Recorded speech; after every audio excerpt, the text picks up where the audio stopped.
Hello, guys. I'm so glad to have you back on A Strong Way of Life. And today we're going to make enchiladas. I'm going to cut up some of the veggies I know I'm going to use. I use half an onion and half a bell pepper. Sometimes if it's small, I'll use a whole one.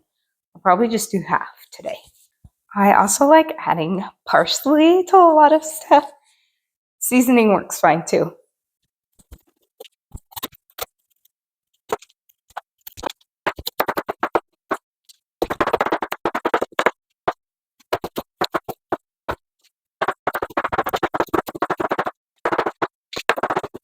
Because I'm putting in canned chilies, I think I'm not going to use this half.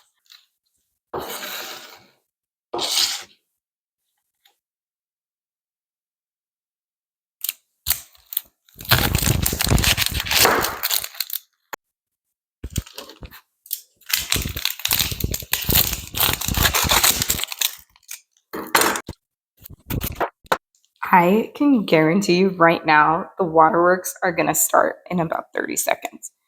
I can already feel the burn in my right eye.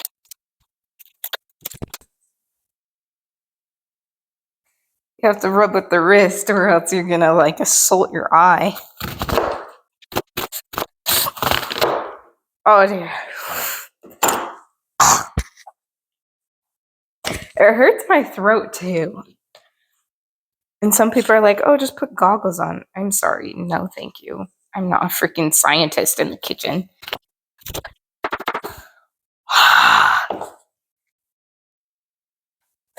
Oh.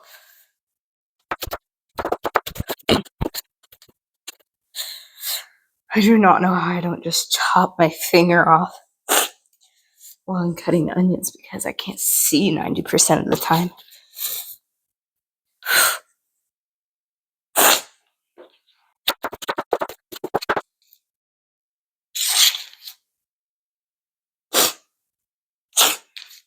I'm kind of feeling like that's a good amount of onion. Oh!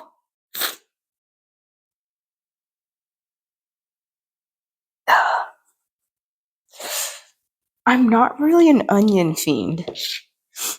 But I'm like, yeah, I don't want any onions. This will work. Putting the other half away. Now for garlic. 2 cloves is usually good enough for me. Guys, if you don't have a garlic crusher in your house, I would advise you to get one. Because it is just so useful, so helpful. To help me get the skin off of my garlic, I usually just like twist it. I don't know if that makes sense. And then it usually comes off, but maybe the one time I did it, it's not gonna work. Hear that crack? And then that means, whew, that means the skin is like gonna come off. See?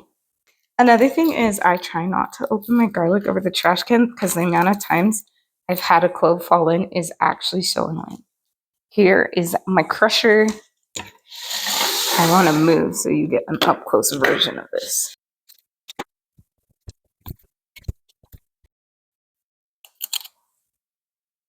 And then I rinse off my garlic crusher immediately or else it gets gunked up and I hate dry garlic.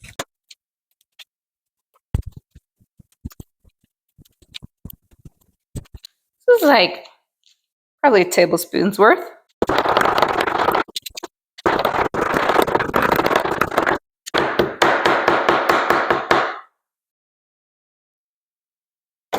I am going to reseason the skillet with a tablespoon of oil, and then I'm going to pop all the vegetables in here.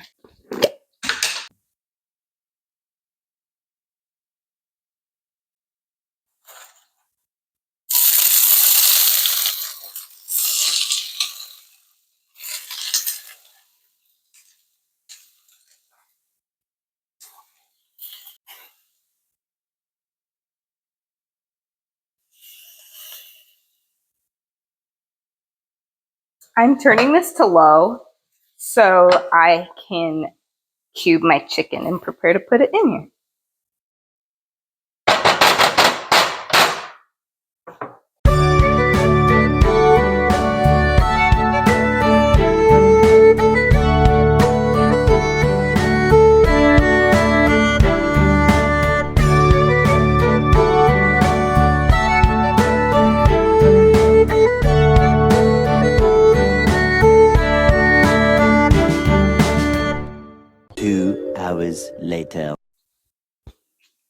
We are cranking the heat up to medium over here, spooning all the chicken in.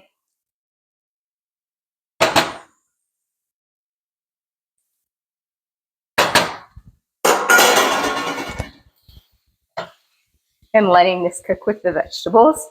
I feel like if I wanted these so small, I would have just grabbed ground chicken.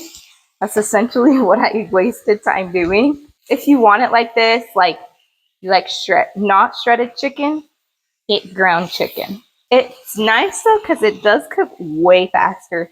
I think if I was gonna do it differently, I would have just cut them in big chunks and then shredded it after. While I'm over here preheating the oven to 350 degrees because we are almost finished with this chicken cooking. The sun is setting right now, so that's why these are like just blaring. I can't really change that. Here is our chicken meat. I'm gonna drain it a little bit of the liquid in here, and I'm plopping all the chicken in to the bowl. Now, I don't know if I preface this, I'm going to to the side. I put peppers and onions and parsley. Those were optional add-ins. I like adding corn and black beans to this, but honestly, it's kind of a mixture of whatever you want in your enchilada. Chicken is the main protein, but if you wanted to just use beans as your protein, you could do that and like add some vegetables as well. It's pretty versatile, which is nice. So I'm going to add a cup of corn and a can of beans.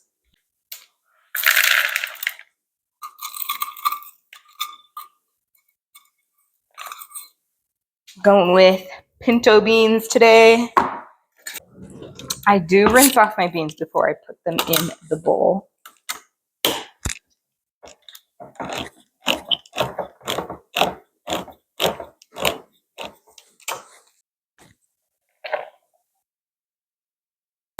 I have tried doing homemade beans before, and they have not worked for me. So I'm kind of comfortable sticking with canned goods because it's convenient and yeah.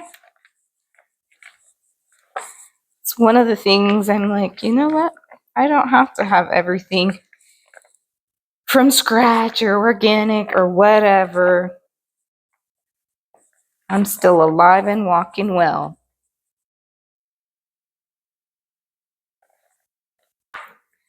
I have a can of cream of chicken.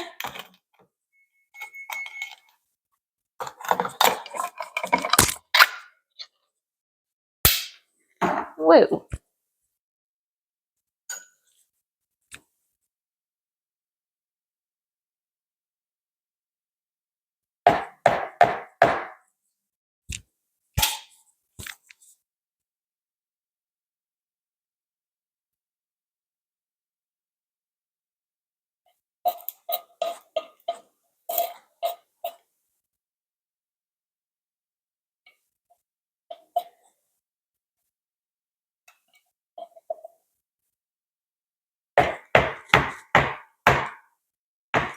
I must say, it did hurt my soul getting this.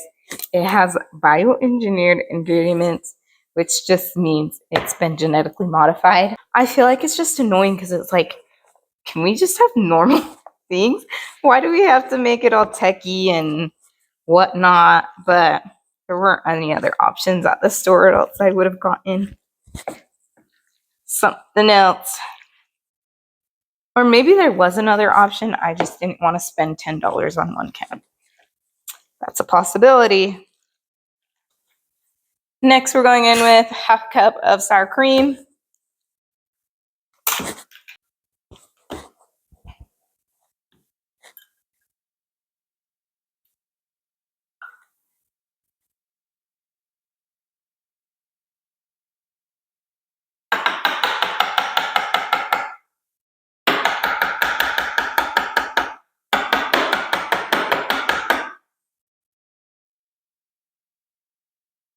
That should be good.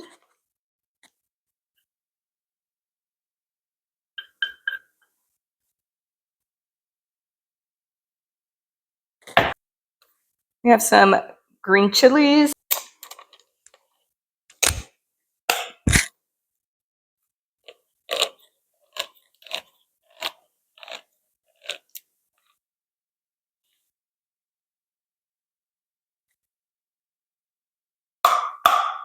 Lastly, I'm going to sprinkle on some cheese.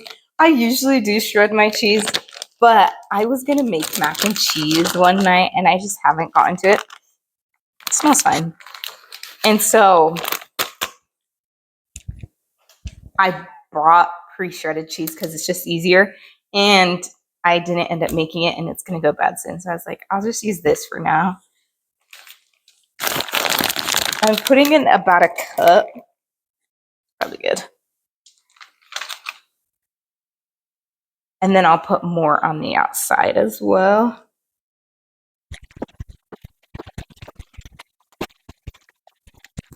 All right, here's the final mixture. Setting this aside, here's our casserole glassware, our gorgeous tortillas. Also, I guess I won't judge you if you get flour tortillas. I get 1/3 of a cup. Honestly, any cup works kind of. Because I just pour on as much as I feel like is good. I kind of want to make these a little bit thicker. I'm pretty hungry.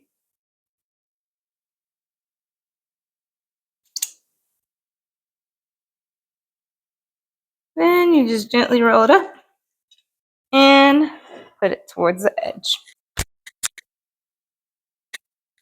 I will admit, it does kind of take a little bit of a longer time to get these going, especially if you haven't made enchiladas before. But even if you have, it's kind of a little bit time consuming, but I think it's worth it just because while the meal prep is kind of extensive, you're getting a lot out of it. Like, I'm not going to eat this whole casserole dish in one day. So it's great for leftovers. So maybe just like, if you're using this in a meal plan, I would recommend setting aside a night that you kind of have a little bit of extra time or patience. If you're not, I will have plenty of other baking ideas that don't take as long, especially for the tortillas. But I just feel like that's the sacrifice you make when you work with Whole Foods. Like, you do more of the work, and I'm just kind of used to it. And yeah.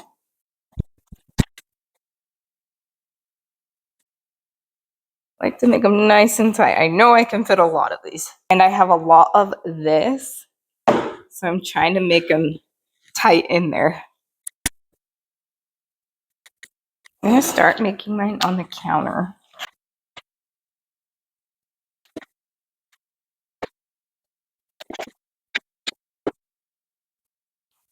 Okay, I'm going to squeeze one more in here and then see if I can get any give on the other side.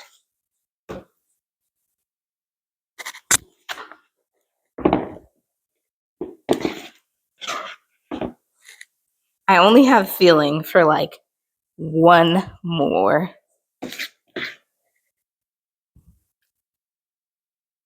So this will be great.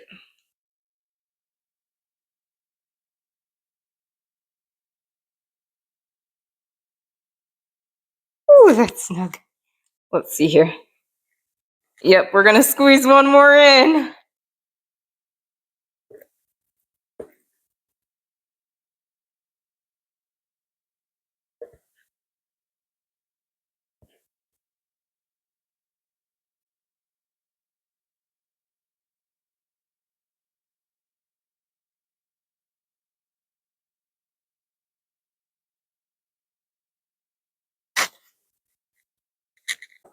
You can tell this one's about to pop, but we squoze it in there. I'm gonna sprinkle lots of cheese. Love, love, love cheese.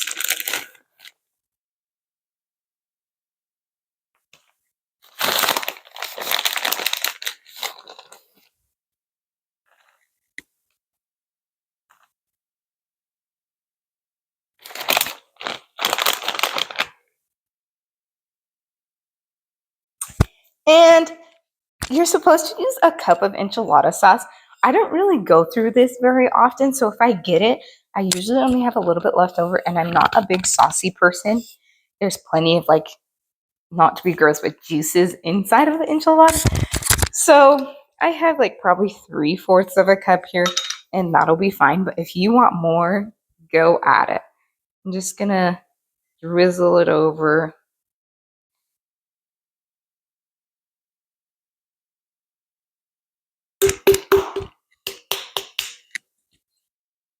Guys, if you've made it this far, I love you. 25 minutes, here we go in the oven. Okay, guys, for once and for all, I'm recording an outro. Here are the enchiladas. You can kind of tell I didn't really put that much sauce on them, but they do look beautiful. And we had it with a side of rice, apples and bananas. Thanks for joining me cooking today, and don't forget to smile.